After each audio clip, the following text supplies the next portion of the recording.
Bismillahirrahmanirrahim. Oke.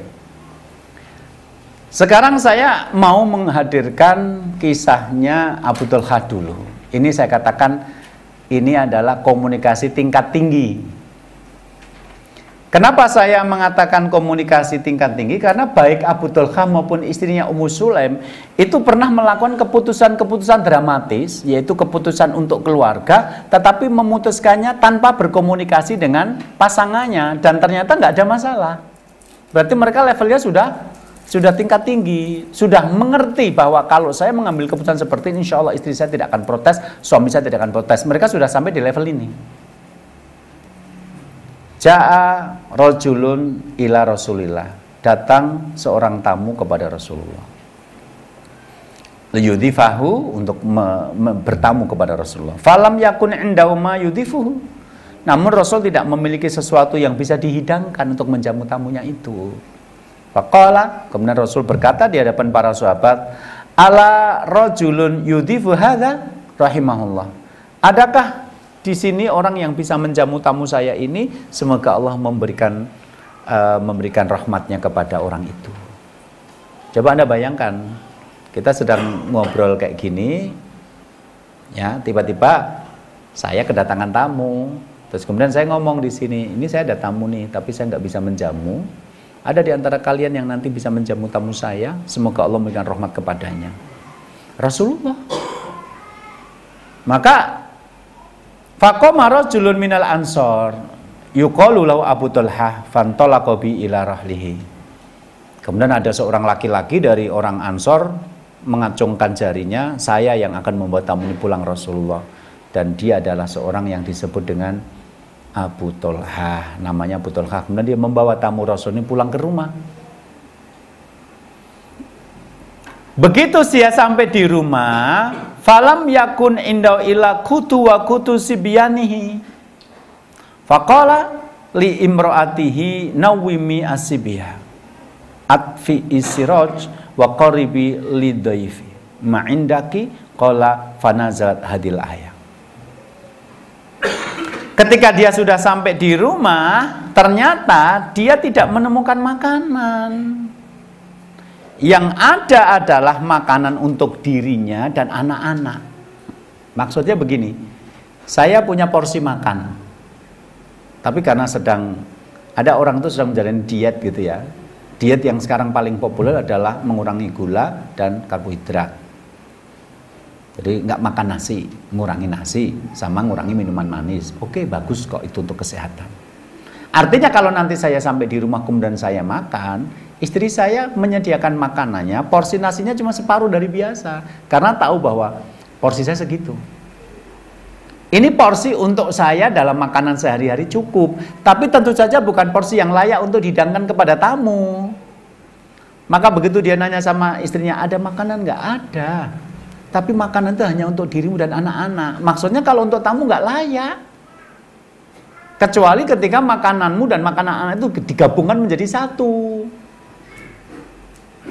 Kemudian Abu Thalhah mengatakan, nawimi asibiyah. Kalau gitu, anak-anak kamu tidur-tidurkan.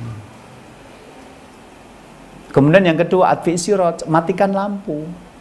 Kemudian makanan yang sudah digabungkan tadi, kamu hidangkan. Jadi akhirnya tamu itu makan-makan itu sendiri dalam keadaan kegelapan malam, lampunya dimatikan. Sebab kalau dinyalakan lampunya, dia menjadi tahu bahwa yang makan dia sendiri, tuan rumah pun tidak makan gitu loh. Dan kisah ini diabadikan di dalam Al-Quran lewat surat Al-Hasyr ayat 9 itu. Wa yu'thiruna ala anfusihim walau kana bihim khassasah, dan mereka lebih mengutamakan orang lain padahal pada waktu itu mereka sendiri dalam keadaan membutuhkan, dalam keadaan kesusahan. Itu namanya ithar. Nah, dari sinilah nanti muncul kata ithar. Ithar itu mendahulukan kepentingan orang lain daripada kepentingan sendiri. Kasus ini kita sering kita sering ketemukan ketika membahas tentang masalah itsad, dan saya yakin yang hadir di sini pernah juga dengar cerita ini meskipun mungkin dalam versi yang sedikit berbeda. Tapi intinya di sini ada seorang laki-laki yang mengambil satu keputusan dramatis, memutuskan untuk menerima tamu Rasulullah dibawa pulang tanpa bicara dengan istrinya. Ini berarti level komunikasinya sudah tinggi. Tidak mungkin lah istri saya nanti akan protes dengan apa yang saya putuskan. Dan tidak ada ceritanya di sini kemudian istrinya marah-marah. Bawa SMS dulu kalau bawa tamu, nggak kayak gini lah. Waktu itu nggak ada SMS gitu loh. Ya sudah, tamunya dikembalikan aja ke Masjid Rasul. Siapa tahu ada orang yang lebih kaya dari kita yang bisa menjamu. Enggak, ya istrinya nerima aja keputusan suami untuk memasukkan tamu ke rumah. Dan ternyata dari cerita ini menunjukkan bahwa orang lapar itu kalau konsentrasinya dialihkan tuh bisa juga tidur loh. Kan nggak mungkin dia memerintahkan sesuatu yang mustahil. Anakmu lapar, tidurkanlah. Nggak bisa, kalau lapar nggak bisa tidur. Itu kan tetangga Anda yang bilang gitu loh. Kalau dalam riwayat ini berarti anak-anak yang lapar atau kita yang lapar itu bisa diselamburkan istilahnya. Jadi kita memikirkan yang lain atau kita sibuk dengan akhirnya kita lupa bahwa kita lapar. Jadi kalau Anda lapar jangan mikir makanan, tambah lapar gitu loh. Begitu Anda lapar berarti harus mikir yang lain agar laparnya itu lupa. Seperti kasus ini, Naomi, tidurkanlah anak-anak biar enggak mikir makanan.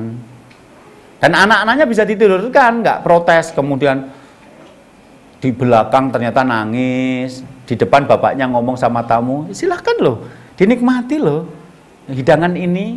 Tapi ternyata di belakang anaknya nangis, terus ibunya ngomong, nanti kalau tamunya pulang. Berarti kan tamunya itu tahu, jangan makan dihabiskan, sisa tamu itu diharapkan sama anaknya tuan rumah kok gitu loh.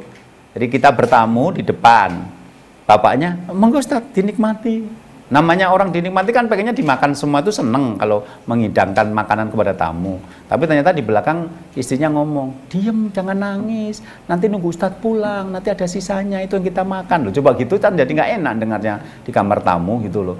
Itu mendiam-diamkan tapi dengan janji palsu kan gitu lah. Kalau Ustadznya makan semua kan nanti malah anaknya nganggap ibunya berdusta. Tapi kalau Ustadznya jadinya disuruh-suruh, ayo makan Ustadz, ya tetap nggak mau makan, itu ditunggu sama anak-anaknya gitu loh. Ada yang begitu.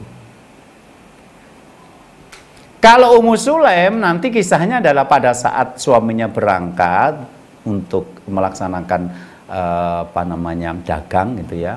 Terus rombongan dagang itu malam ini akan sampai ke rumah. Tapi hari ini juga anak laki-laki mereka meninggal dunia. Kemudian Ummu Sulaim mengumpulkan seluruh keluarganya dan mengatakan, la tuhadithu abatul hatta bi ibnihi hatta akuna ana hadithuhu. Jangan ada seorang pun di antara kalian yang nanti mengatakan berita kematian anak ini kepada Abu Talha. Biarkan aku sendiri yang mengatakannya. Akhirnya anak itu dikuburkan. Mati dikuburkan. Begitu suaminya pulang sampai di rumah, nanya, bagaimana kabar anak kita yang sakit kemarin? Jadi waktu mau berangkat, mau dagang itu anaknya sakit. Wah ini langsung kebongkar kalau langsung ngomong, anakmu mati mas. Langsung kebongkar gitu loh. Begitu Abu Talha nanya, gimana kabar anak kita yang sakit kemarin? Ummu Sulaim memilih kata yang bersayap. Wa askanu mimakana. Dia sudah lebih tenang daripada sebelumnya. Kalimat dia sudah lebih tenang daripada sebelumnya dimaknai Abu Talha, dia sudah sembuh. Padahal artinya dia lebih tenang karena memang sudah nggak sakit, sudah mati gitu loh Pak. Itu namanya menggunakan kalimat-kalimat yang multitafsir. Dalam beberapa hal daripada kita berdusta, mending kita menggunakan kalimat seperti ini. Daripada dusta. Akhirnya setelah jawaban seperti itu, Ummu Sulaim tahu bahwa yang membuat laki-laki itu marah, emosi, itu ketika lapar dan haus. Maka kemudian Ummu Sulaim menghidangkan makanan dan minuman dan menemani suaminya makan malam. Anda bisa bayangkan seorang istri mengambil keputusan mengubur mati anaknya karena sunnahnya memang harus dipercepat penguburannya, sementara harus berpura-pura di depan suami nggak ada masalah untuk menemani makan dan minum. Begitu sudah nggak lapar, nggak haus, jadi sudah kenyang, akhirnya ini secara emosi lebih stabil. Ummu Sulaim kemudian berdandan. Dan dalam kisah itu dikatakan dia berdandannya lebih baik daripada dandanan yang sebelum-sebelumnya. Nah, seorang laki-laki sudah lama nggak ketemu sama istri, kemudian ketemu istri yang berdandan, akhirnya ngajak tidur. Ini menunjukkan bahwa kalau istri berdandan aslinya untuk suaminya, bukan untuk suami orang. Ya, ini menunjukkan bahwa perempuan itu kalau berdandan aslinya untuk suaminya, bukan untuk suami orang. Nah, begitu mereka tidur bareng, hasrat seksual sudah tersalurkan. Nah, seorang laki-laki itu bisa emosi, tidak terkontrol tindakannya kalau satu lapar dan haus, dua apa? Ketika naluri seksualnya tidak tersalurkan. Ini sudah dihandle semua sama Ummu Sulaim. Nah, begitu sudah terhandle semua, ini kalaupun marah tidak akan sampai kalap, sampai lost control dan macam-macam. Itu pun namanya juga perempuan, pakai bahasa muter dulu. Nanti pas kita membahas perbedaan laki-laki dan perempuan adalah perempuan itu sukanya muter-muter kalau ngomong, laki-laki itu the point.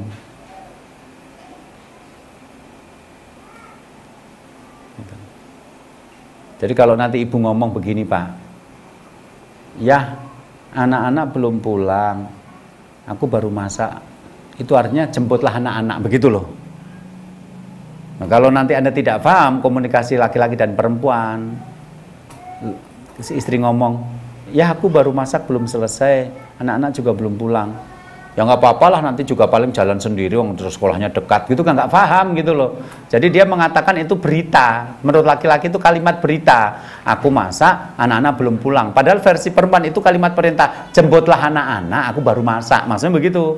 Nah itu kalau suami nggak paham, akhirnya dia kan nggak benar sikap yang diambil, bukannya segera ngambil kunci mobil untuk jemput anak-anak, malah ngomong biar aja nanti malah nunut sama tetangga misalnya begitu ya.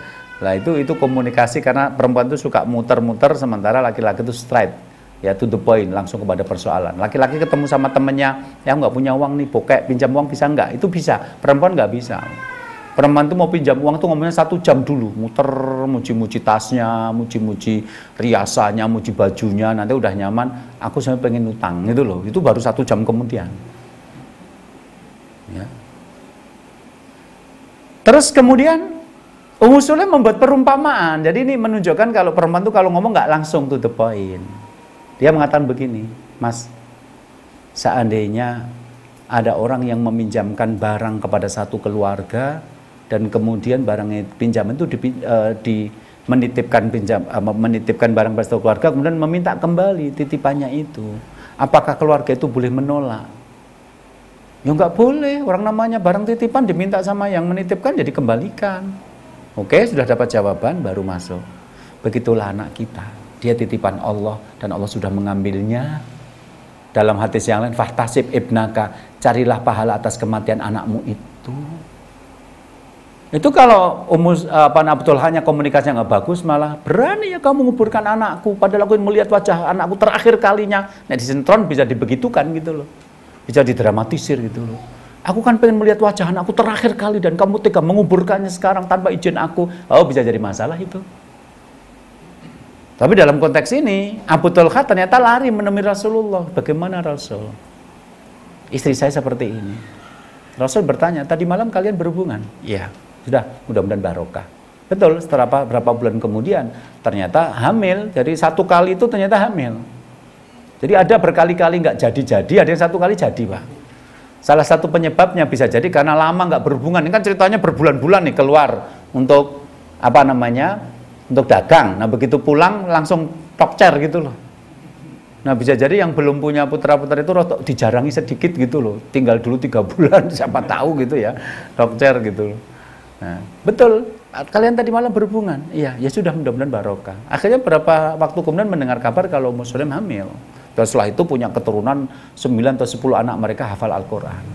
Sebagai ganti atas ini.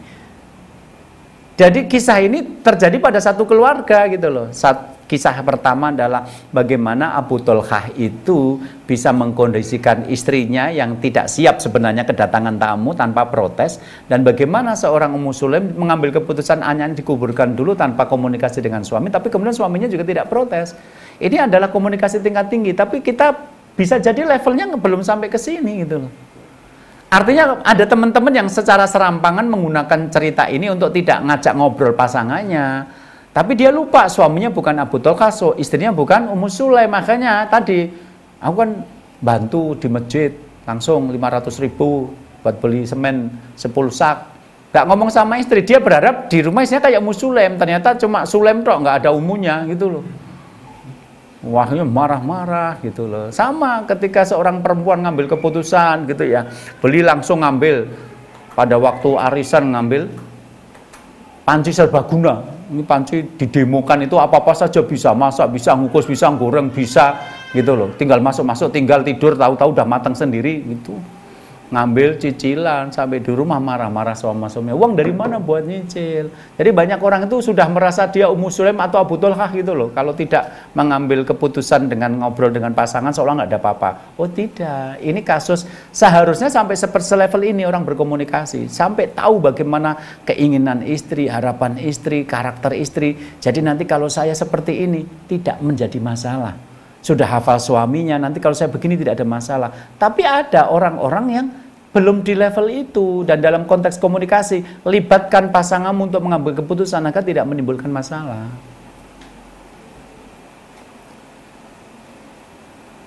Ada dalam kasus poligami, saya menemukan beberapa kasus itu begini. Laki-laki itu nggak ngomong sama istrinya kalau nikah lagi. Begitu akhirnya dia menikah lagi, istrinya tahu, nangis-nangis datang ke tempat saya. Tapi begitu nangis-nangis ke tempat saya, ujung-ujungnya begini. Ya sudahlah Ustadz, ini memang takdir yang harus saya jalani. Mau gimana lagi? Ya udahlah, meskipun berat saya mencoba untuk menerima. Ternyata istri ini yatim piatu, jadi kalaupun cerai juga mau pulang kemana nggak tahu gitu loh. Akhirnya dia memilih begitu. Nah laki-laki ini kalau tidak ngerti, dia cerita sama temennya. Gampang poligami itu, yang penting kamu nikah dulu, nanti istrimu baru kamu kasih tahu. Nanti seperti saya, meskipun dia nangis-nangis berapa hari, nanti juga bisa menerima kok. Nah temennya niru aja, copy paste gitu loh. Akhirnya dia nikah lagi tanpa ketemu sama, ngobrol sama istrinya. Begitu istrinya tahu, marah-marah. Kemudian suaminya ngomong, ini kan takdir Tode. Takdir menurutmu, bukan takdir menurutku. Takdir kita masing-masing. Jadi zaman Umar bin Khattab dulu, ada seorang yang mencuri, itu mau dipotong tangannya. Begitu mau dipotong tangannya, dia ngomong, loh kan saya mencuri takdir Allah. Apa Umar bin Khattab yang lakukan? Dia potong tangan orang itu dan mengatakan, tanganmu terpotong juga takdir Allah, gitu loh Pak. Jadi istrinya ini, karena istrinya ini juga punya penghasilan, dia juga merasa dirinya cantik, saya nanti kalau jadi janda juga masih ada yang mau sama saya, akhirnya dia bilang, saya minta cerai. Jadi ternyata nasihat orang pertama tadi nggak bisa dipakai untuk keluarga ini gitu loh. Orang yang pertama tadi, istrinya, ya sudahlah, meskipun berat saya menerima ini, tapi ternyata yang istri yang ini enggak. Kalau kamu tetap milih dia, aku akan berpisah dari kamu. Loh, kan ini takdir deh. Iya, aku minta pisah dari kamu juga takdir. Jawabannya gitu kan, ini orangnya pinter gitu loh. Akhirnya apa? Sinetron itu terulang kembali. Kau nikahi janda dan kau jandakan istrimu itu terulang kembali gitu loh, sinetron itu gitu.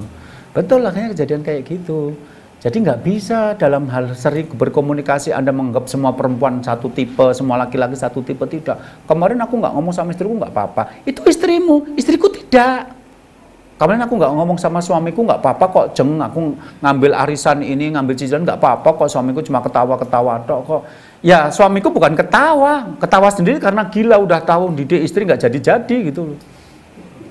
Jadi masing-masing orang itu beda komunikasinya, jangan menyamakan satu kepada yang lain kalau tidak memiliki ciri-ciri yang sama. Syukran ya Rabbi, syukran, hadaita qalbi, syukran.